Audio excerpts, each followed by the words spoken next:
Shalom Bapak Ibu Saudara yang dikasihi Tuhan.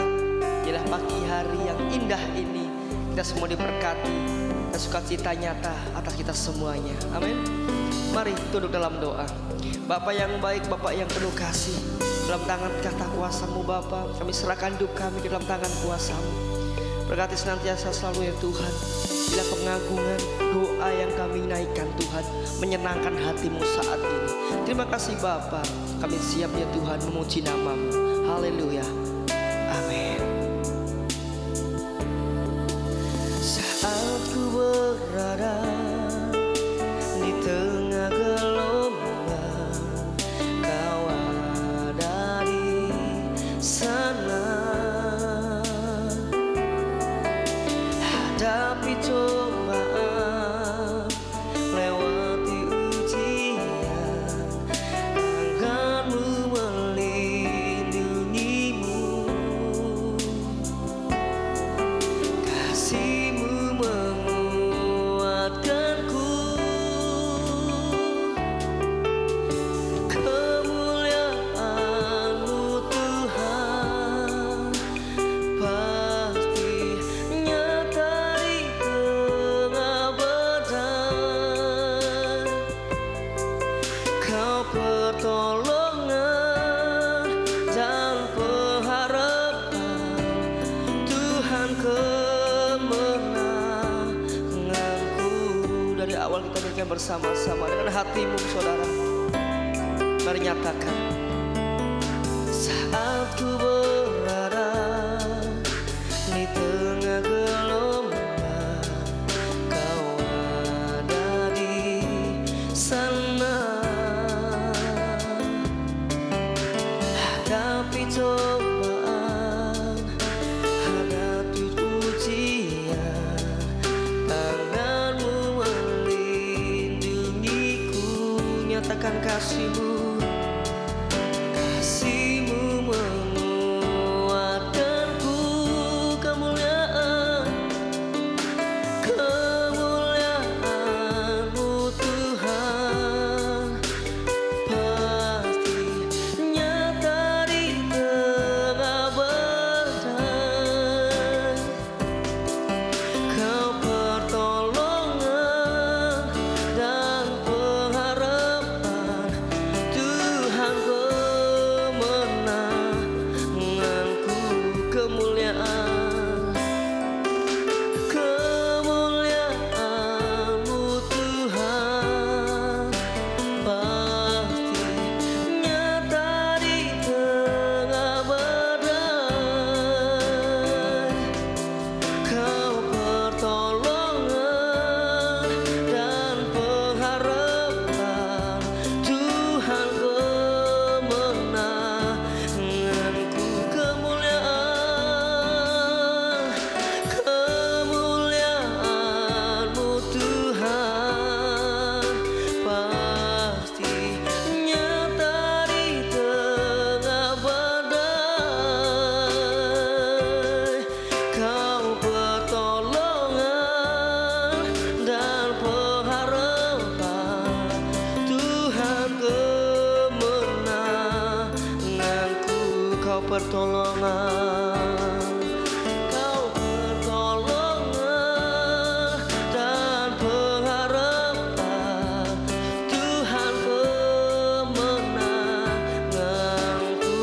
Kau pertolongan, Kau pertolongan dan pengharapan, Tuhan kemenanganku.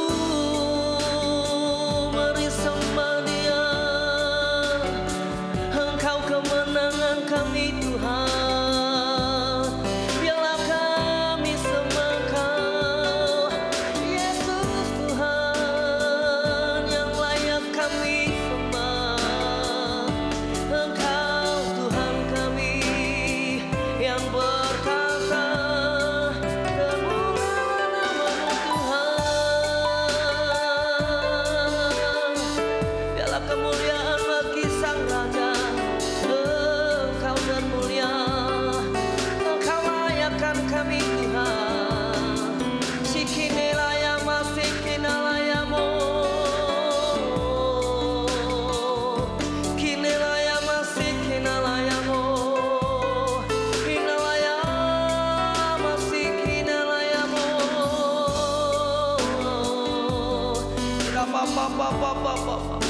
Kinera masih kinera laya masih kinera layamo kinera laya masih kinera layamo ira papa ya laya masih kinera masih kinera layamo ira papa laya masih kinera laya masih kinera layamo ira papa.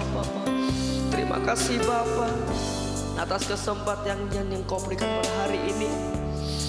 Terima kasih Bapa atas nafas berkat yang selalu Engkau curahkan bagi setiap kami. Bapa, saat ini Tuhan kami berdoa Tuhan, kami siapkan hati kami untuk mendengarkan sabda firman yang daripada-Mu. Kau jangkau jiwa kami Tuhan. Terus Tuhan, Kau pakai kami lebih lagi. Layakan kami Tuhan. Kami siap mendengarkan Tuhan. Haleluya. Amin. Shalom Bapak Ibu Saudara yang dikasihi oleh Tuhan. Selamat pagi. Bagaimana kabar Bapak Ibu sekalian? Saya percaya setiap kita penuh dengan kasih karunia Tuhan, berkat Tuhan yang luar biasa dalam setiap hidup kita. Amin. Di pagi hari ini mari bersama-sama kita belajar kebenaran firman Tuhan untuk kita boleh lebih dekat, melekat bersama-sama dengan Tuhan. Bulan ini saudara, gereja mempunyai tema yaitu kasih karunia membuat kita dipercaya oleh Tuhan. Subtema pada hari ini adalah kasih karunia membuat kita dipercaya untuk menafsirkan bahasa roh. Sepanjang hari ini saudara, dari mulai hari-hari kemarin kita membahas di dalam 1 Korintus pasal 12 ayat yang ke-10. Saya akan bacakan buat Bapak Ibu Saudara 1 Korintus pasal 12 ayat yang ke-10. Demikianlah firman Tuhan. Kepada yang seorang roh memberikan kuasa untuk mengadakan mujizat, dan kepada yang lain ia memberikan karunia untuk bernubuat, dan kepada yang lain ia memberikan karunia untuk membedakan bermacam-macam roh. Kepada yang seorang ia memberikan karunia untuk berkata-kata dengan bahasa roh, dan kepada yang lain ia memberikan karunia untuk menafsirkan bahasa roh. Saya ulangi di bagian E saudara, bagian yang terakhir. Dan kepada yang lain ia memberikan kasih karunia untuk menafsirkan roh itu. Ya. Jadi saudara, Tuhan memberikan sesuatu itu tidak tanggung-tanggung. Tuhan memberikan sesuatu itu tidak hanya setengah-setengah. Ketika Tuhan memberikan karunia kepada setiap kita, memberikan kasih karunia itu kepada kita saudara, sejatinya Tuhan telah mengatur serangkaian yang berkaitan dengan karunia tersebut. Ada bermacam-macam karunia yang disampaikan di dalam 1 Korintus 12 ayat yang ke-10 ini. Di antaranya adalah bernubuat, mengadakan mujizat, membedakan bermacam-macam roh, berkata-kata dengan bahasa roh atau bahasa lidah, dan selanjutnya adalah menafsirkan bahasa roh tersebut. Ini satu kesatuan yang luar biasa yang Tuhan sediakan bagi setiap kita. Karena kasih karunia-Nya Allah itu luar biasa bagi setiap kita saudara. Pagi ini kita akan membahas, kita akan membahas tentang menafsirkan bahasa roh. Setiap kita rindu untuk kita boleh berbahasa roh saudara. Karena gereja kita memuji, menyembah, memuliakan nama Tuhan dengan menggunakan bahasa roh salah satunya. Kita bersama-sama memuji, menyembah, memuliakan nama Tuhan, berdoa juga dengan bahasa-bahasa lidah, bahasa-bahasa roh yang dikaruniakan Tuhan setiap kita. Bagi Bapak Ibu Saudara yang belum memiliki atau belum bisa berbahasa roh, minta kepada Tuhan saudara. Karena itu hal yang sangat penting yang boleh kita miliki sebagai orang-orang percayanya Tuhan. Kita harus memiliki karunia berbahasa roh saudara. Nah, pagi ini kita akan membahas tentang menafsirkan bahasa roh tersebut.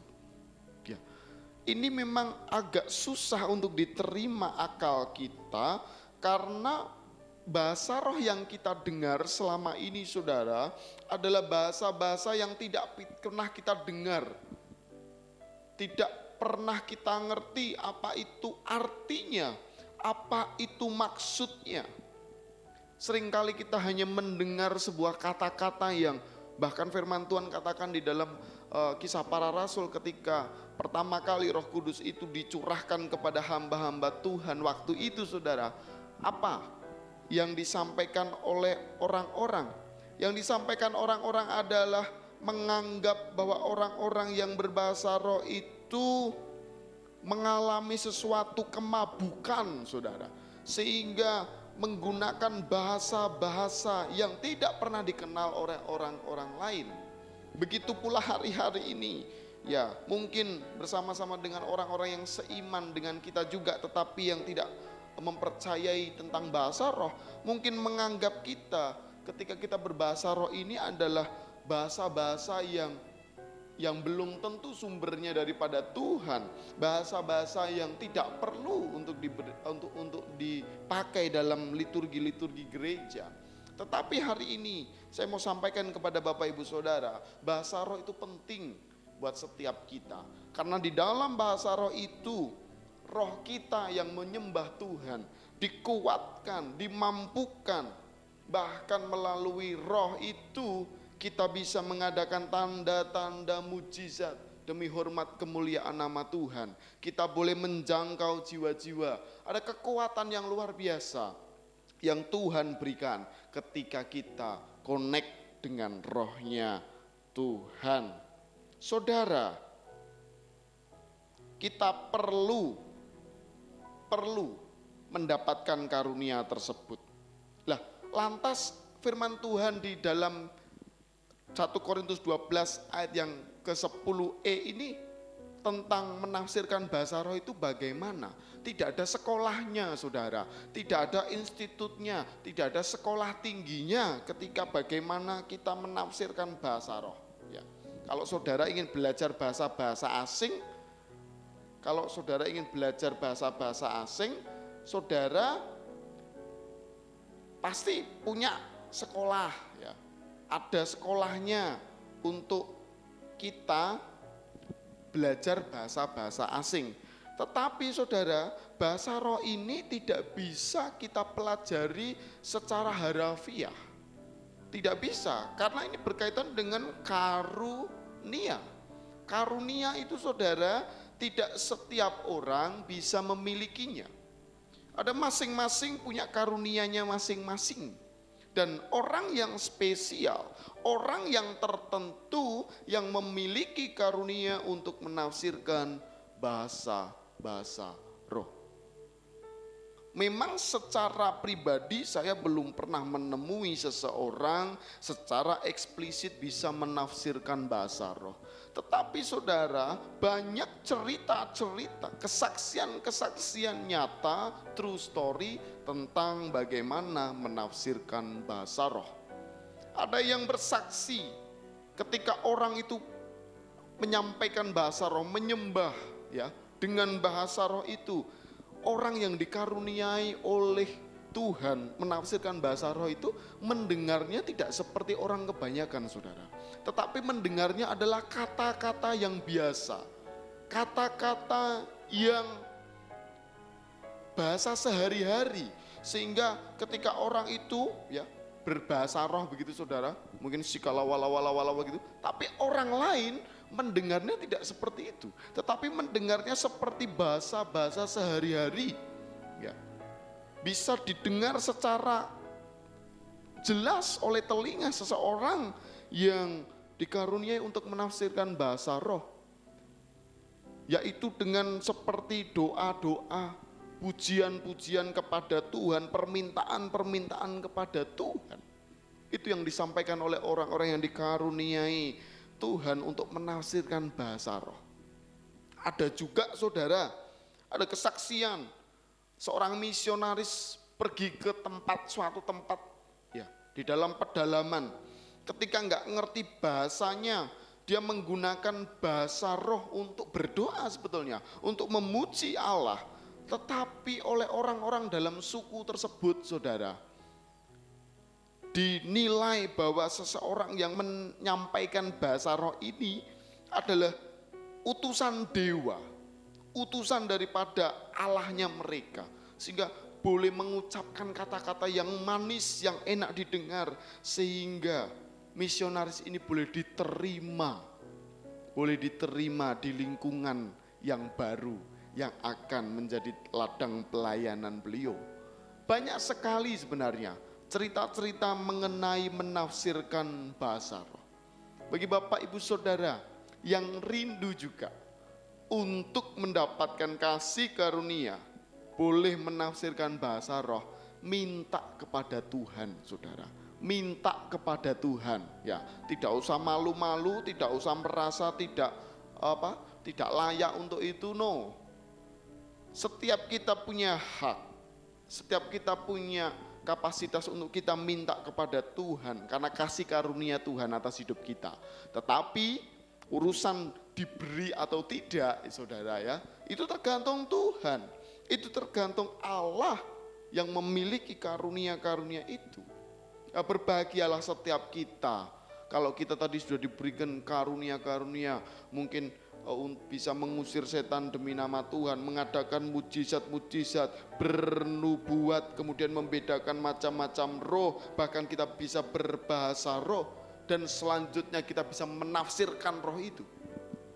Karena seharusnya saudara, ketika kita bisa berkata-kata dengan bahasa roh, harusnya ada orang yang kita kenal ataupun orang di sekeliling kita yang bisa menafsirkan bahasa roh tersebut. Mungkin bahasa roh itu juga terdengar sama satu dengan yang lainnya. Mungkin juga bahasa roh itu terdengar berbeda satu dengan yang lainnya. Tetapi percayalah saudara, bahasa-bahasa roh itu tidak ada yang mengetahui kecuali Tuhan dan orang-orang yang dikaruniai untuk menafsirkan bahasa roh.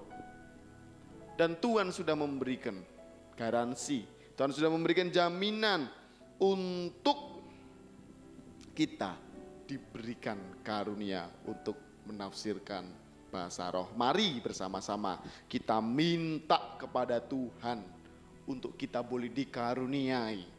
Selain daripada mengadakan mujizat tadi yang saya sebutkan, berbahasa roh, tetapi kita juga rindu untuk mendapatkan karunia menafsirkan bahasa roh yang ada di dalam gereja kita, yang dilakukan oleh orang-orang ketika memuji, menyembah, memuliakan nama Tuhan.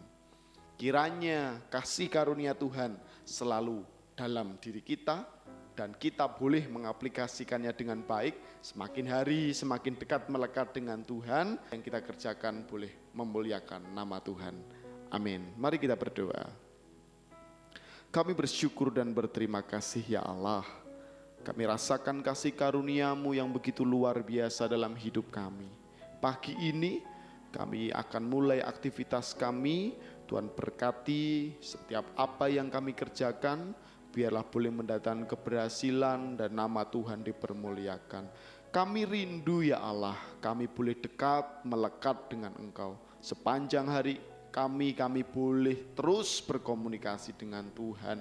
Dan kami rindu untuk anak-anak Tuhan yang setia kepadamu. Engkau berikan kasih karunia untuk menafsirkan bahasa roh. Ya Allah, kami rindu untuk kami boleh juga Tuhan percaya untuk menafsirkan bahasa roh. Terima kasih Tuhan, terima kasih. Kami serahkan hanya di dalam nama Tuhan kami Yesus Kristus Allah kami yang mulia. Kami berdoa dan syukur. Haleluya. Amin.